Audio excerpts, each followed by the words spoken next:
I know. Exercise, it's that forbidden E word. If you don't like to exercise, how about just some moving or some practices? And we're going to do them in the kitchen where it's a small space, but everybody pretty much has a nice kitchen area that they can go ahead and do these on a daily basis.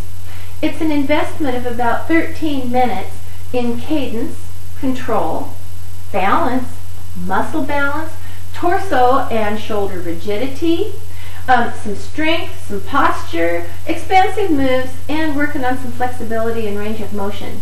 You can add this to a workout, but I think you'll feel real good if you just do this every single day. Okay, let's get started. We're going to start here at the counter, and what I'd like you to do is have your hand on the inside and the outside leg swinging forward and back easily without waving your body with it. None of this business. You want to be right from the hip. Then you can add your hand so that it's an arm and leg swing, and this works on cadence. Just like if you were walking, the hand is forward when the leg is back, the hand is back when the leg is forward.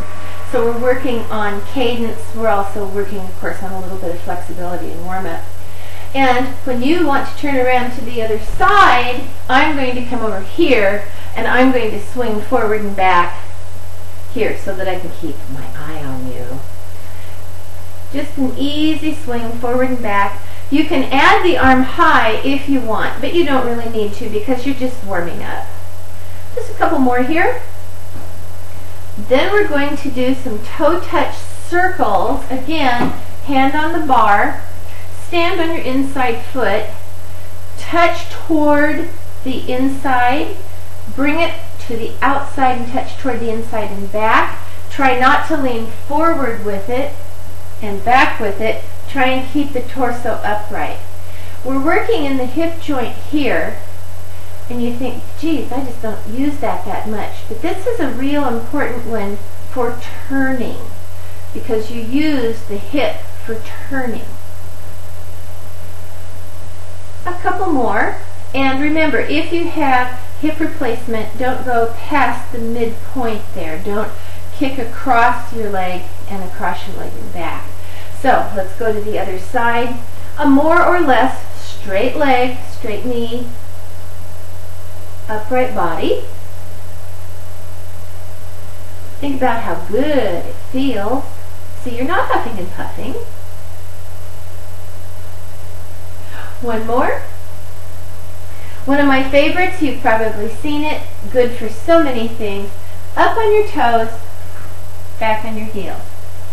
Up on your toes, lean forward a little bit and stick this out and back so that you can really raise the toes up. Up and back. This works on muscle balance because we're working by pulling the toes in. We're tightening the tops of the feet and the fronts of the legs. You don't do that too often. That's going to help with balance, and it's going to help when you're walking. Okay, one more set. Now what we're going to do is bend the knee and do like a fanny kick. Just kick the heel toward the fanny. And then we're going to come down and bend the knees and up, and with the same leg, kick straight back. Not real far, bend. And down and back and down. Now on the other side, fanny kick, bend, straight leg, bend, fanny kick, bend, straight leg, bend. Let's do that again. Let's start with the first leg. And fanny kick, bend, not too far, down, fanny kick, bend, and back kick, and down. We're going to do it again on the other side. So, fanny kick, bend. When this leg goes back, believe it or not, what you're doing is tightening the buttocks and working the back muscles with it. And that's a real good back exercise as well. And I didn't have that on my first list, did I? Now we're going to balance. We've done some things, we've got everything warmed up. What I'd like you to do is put one hand on the bar and then take your outer leg and stand on the outer leg. The other hand, have it at approximately the same angle as this hand, and balance until you wobble. And I'm going to go ahead, for brevity's sake, since YouTube only lets me post for so long, and move to the other side. Once you wobble, then you'll go to the other side and the outside leg again, inside hand, balance. Be sure and look forward, don't move your head around, and just raise your hands like this, and hold it until you wobble. You'll be doing this for, maybe 10 seconds one time, maybe 10.5 seconds the next, maybe 11 seconds the day after that, until you'll be able to balance for some time. Now we're going to kind of work a little bit more on the torso. Again, with the bar, you'll take one hand, watch it up here, bring it out to the side as you come forward, tuck it in and curl, and come back up. Using that inner hand for support, bend down, tuck and curl, out to the side. Be sure and really get it out to the side. Got to have that expansive move out to the side. Now, if you can't bend down quite so far, just bend to here and do a little tuck and curl. 4 times on one side, 4 times on the other side. Always do the same amount on each side. Arm way out, look at it up here. Remember, you don't have to go down too far if it's not comfortable for you.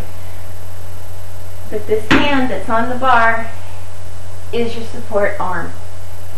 Work your way up to about 8 of those each time. We did 4 on each side. Try and work up to 8 on each side at that rate too.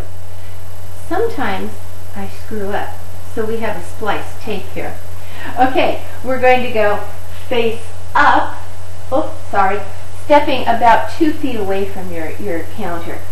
Face up, face down. Now come forward and keep your heels down, face down. Face up, face down, come forward, face down. Face up, down, forward, heels down, remember, face down, again, and up on the toes, look way up, nice stretch, and down, forward, and down. With this, you can go down as far as you want to go. If you can only go to here, that's fine. If you can go to here, that's fine too. Work within your limits, but just keep working, but never ever go beyond where you're comfortable. Now we're going to not use any support. We're going to do a great posture exercise that I call the archer. You're going to grab your bow, just like you did when you were a kid, and put it over here to one side, and draw the drawstring back. Then you're going to go to the other side and draw it back. Now, when you do, don't just draw to here, draw as far back as you can. I'm going to turn sideways to you, and I'm going to draw back. You can see how far back this goes. And we'll do it about 8 times. And my guess is that your shoulders and your shoulder blades are going to start to feel it. Not to here, to here. Shake it out.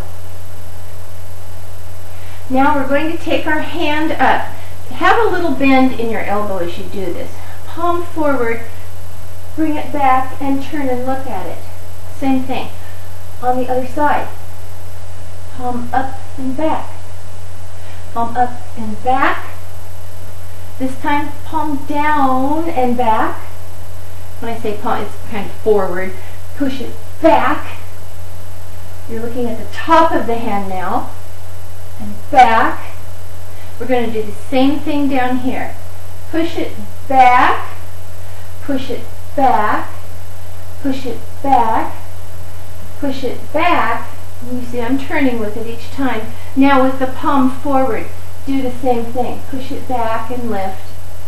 Back and lift. Palm forward, back and lift, and turn and watch it. That way we're getting those shoulders behind. We're doing some posture work as well as some expanse work. And yes, I have my crib sheet here. So we're going to twist with finger pulls. Now with this, I've got my hands right in front. You should be able to see this. I'm gripping with one hand, gripping the fingers of the other, and then I'll pull in that direction, and I'm going to pull and turn with it. And then to bring them back, I'll be using the other hand to grip the fingers and pull and turn. So it isn't like this, it's pulling with one arm and it pulls this one across with it. So you lace your fingers in order to pull, and really it's the elbow that's being pushed forward and around and back, pushing that elbow, dragging this arm. But by doing this, this one just gets drug and the back arm is doing the work. A little bit different than usual. That's twisting with finger pulls. Flag hands, palms out, facing out, in front. One comes in front of your face, one comes in back, arms out. The other in front, the other in back. Now what this does, it allows the shoulders to accommodate each other. When my arm is back like this, I can reach back here easier because this shoulder has come forward. Same thing. This shoulder has now come forward, which allows this shoulder to go back. So you want to make sure that the arm goes out, in, out, in, out, in, out, in. We're going to take those shoulders and really kind of stretch them out by looking to one side and sticking our chin over there, and then the hands will go to the other side as we do it. So it's a big movement with that chin, pushing the arms to the other side. We'll do about 8. That should feel really, really comfortable for you. Hand circles, palms out and down. Little wrist circle thing here. Other direction. Now with the palms up. Same thing with the palms up, and then we'll go the other direction. And since we've got the palms up, we might just as well go into the elbow circles. And the elbows are tucked into the side. Keeping the palms up, going the other direction, trying not to hit the counter. Palms down, either direction, because you'll go the opposite direction. And again, around it goes. And just a little something for the hands, a stop hand. What I want you to do is lift, lift, lift, and then go stop. Lift, lift, lift, stop. And just snap it into place. Lift, lift, lift, stop. Lift, lift, lift, stop. When you're doing this, you're tightening all of these muscles up the forearm and the back of the hand, creating muscle balance so that you have better small motor skill. And I don't think I listed that one either, so what do I know? Finger touch real quick. Well, not real quick, just so that we get it in here. Touch the little fingers to the thumb, open wide. Touch the ring finger, open wide. Middle finger, open wide. And forefinger, open wide. When you do this, don't snap, and don't do this. Do it open and touch, open and touch. Nice big open. Kind of like stop hand.